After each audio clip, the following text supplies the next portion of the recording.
افسوس اور دکھ کی بات یہ ہے کہ ہمارے معاشرے میں فرقہ وارانہ تعصب اتنے عروج پہ پہنچ چکا ہے کہ آپ سن کے حیران رہ جائیں گے. ہمارے کانے کے اندر ایک نوجوان باشرع نمازی پرہیزگار متقی انعام نامی شخص، اس کے اوپر ایک خاص مکتبہ فکر نے یہ الزام لگایا کہ اس نے قرآن پاک کو جلا دیا. آپ بتائیے کوئی نمازی متقی پرہیزگار شخص قرآن پاک کو توہین کی نیت سے جلا سکتا ہے؟ ممکن نہیں ہے. جو دو گواہ تھے انہوں نے کہا ہم نے نہیں جلاتے ہوئے دیکھا. جو مدعی تھا اس نے کہا میں بھی جلانے کا گواہ نہیں ہوں. پرچہ ختم ہو جانا چاہیے تھا. پرچہ دباؤ کے ساتھ، پریشر کے ساتھ کٹوایا گیا، اور لاہور کی ساری پولیس اس بات کو جانتی تھی کہ یہ پرچہ جھوٹا کٹایا جا رہا ہے، کہ یہ شخص بے گناہ ہے، کیونکہ ابھی پرچہ کٹوانے کے دوران ہی گواہ مکر گئے کہ ہم نے نہیں دیکھا. مدعی مکر گیا ہم نے نہیں دیکھا، لیکن انہوں نے اس بات کا اقرار کیا کہ اس کو تو ہم نے جلاتے ہوئے نہیں دیکھا، لیکن ہم نے جو قرآن پاک باغ سے پکڑا تھا معاذ اللہ اس کو 5 نمبر سوئے میں جس کے اندر گٹر اور سیور چل رہا ہے وہاں پہ پھینک دیا. اب آپ بتائیے اگر ہم صرف لوگوں کے جذبات سے کھیلنے والے ہوتے تو ان کے اوپر مقدمہ درج نہ کرواتے. وہ تو اقرار کر رہے ہیں اس بچے نے تو جلایا نہیں، وہ تو اقرار کر رہے ہیں کہ ہم نے گندے نالے میں پھینک دیا. گندے نالے میں پھینکنا توہین ہے کہ بتائیے توہین ہے کہ نہیں؟ قرآن پاک کو پھینکنا چاہیے. لیکن ہم نے صرف نظر کیا کہ یہ بھی ان جاہل لوگوں کی جہالت کی وجہ سے انہوں نے یہ عمل کیا ہوگا، اور آپ حیران رہ جائیں گے کہ وہ جو مدعی ہے وہ نشہ کرتا ہے. ایک نماز نہیں پڑھی لیکن حرمت قرآن انگیخت کر کے. اور میں اس واقعے کے حوالے سے تحریک لبیک کے بڑے ذمہ داران کو آگاہ بھی کر چکا ہوں کہ آپ کے ایک علاقے کا ذمہ دار جس کو یہ پتہ بھی چل چکا تھا کہ یہ بے گناہ نمازی آدمی ہے اور گواہ مکر چکے تھے اور مدعی مکر چکا تھا، اس نے پھر بھی ایجیٹیشن احتجاج کر کے پرچہ کٹایا. آپ اس کو معطل اور معدول کیوں نہیں کر رہے؟ اگر یہ احباب اتحاد امت، مشترکات امت، ختم نبوت اور دفاع صحابہ کی بات کرتے ہیں اور یہ صرف سٹیجوں کے اوپر ہی بات کرتے ہیں، عملی طور کے اوپر جعلی توہین کے پرچے کاٹے جائیں، اور لاہور کی انتظامیہ اور پولیس سے کہتا ہوں آپ سب کہتے ہیں کہ جعلی پرچہ ہے، جی بڑی زیادتی ہو گئی ہے. ہم آپ کی اس اقرار کو بھی اپریشیٹ کرتے ہیں، مانتے ہیں، لیکن وہ جو 1-1.5 ماہ سے جیل کے اندر مظلوم بیٹھا ہے، اس کے جو دن ضائع ہو رہے ہیں، اس کی والدہ جس کے لیے کمانے کا اور کوئی سبب اور ذریعہ ہی نہیں ہے، ان کے گھر میں فاقے چل رہے ہیں، اس کا ذمہ دار کون ہے؟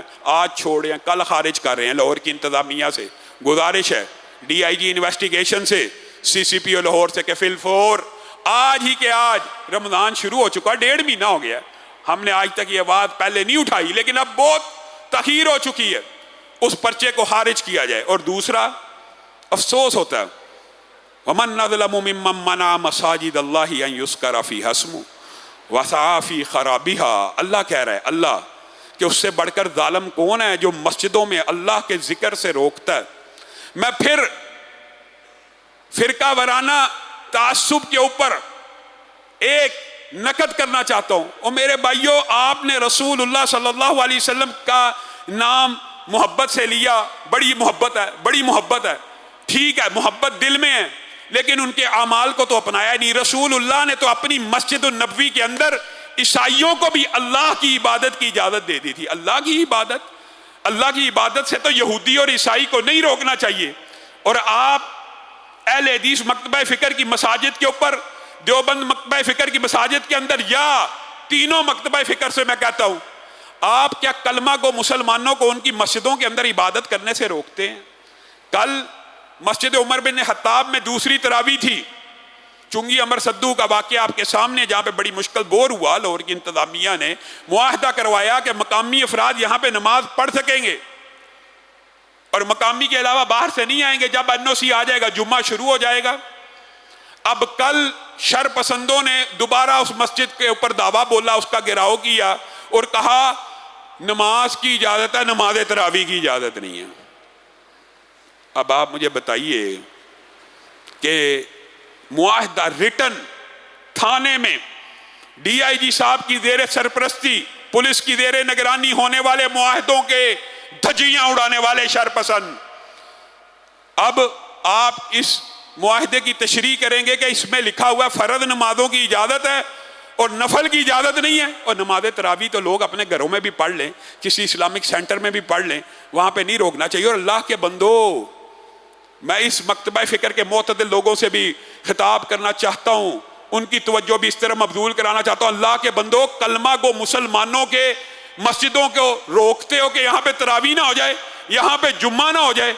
اگر تراویح ہو جائے گی، جمعہ ہو جائے گا، کیا فرق پڑ جائے گا؟ اللہ کے رسول نے غیر مسلموں کو اللہ کی عبادت سے نہیں روکا، آپ کلمہ کو مسلمانوں کے بارے میں اتنا تعصب، اتنی نفرت، یہ سوچ رکھتے ہیں۔ اگر آپ یہ سوچ رکھتے ہیں تو پھر بتائیے اتحاد امت کیسے ہوگا؟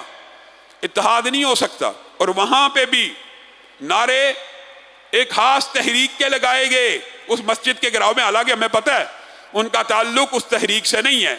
سانحہ کانہ کا جو واقعہ، وہاں پہ تو تحریک لبیک کا ذمہ دار ملوث ہے، لیکن اس واقعے میں یہ تحریک لبیک کے لوگ نہیں ہیں، لیکن یہ ان کو استعمال کر رہے ہیں، لبیک کے نعرے لگا لگا کے اللہ کی مسجدوں سے، اللہ کی مسجدوں میں اللہ کے ذکر سے روکنا۔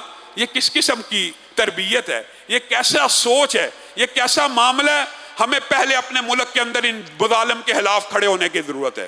ہم دیگر ممالک کے اندر، انڈیا میں جی بابری مسجد پہ حملہ ہو گیا، جی فلسطین کے اندر جی بیت المقدس پہ حملہ ہو گیا، یہاں آپ کے پاکستان میں بیسیوں، مبالغہ نہیں کر رہا، بیسیوں ایسی مساجد ہیں جن کو صرف اس لیے سیل کیا گیا ہے، اس لیے بند کیا گیا ہے کہ فلاں فرقے کا بندہ مطمئن نہیں، اس کو مطمئن کیا جائے۔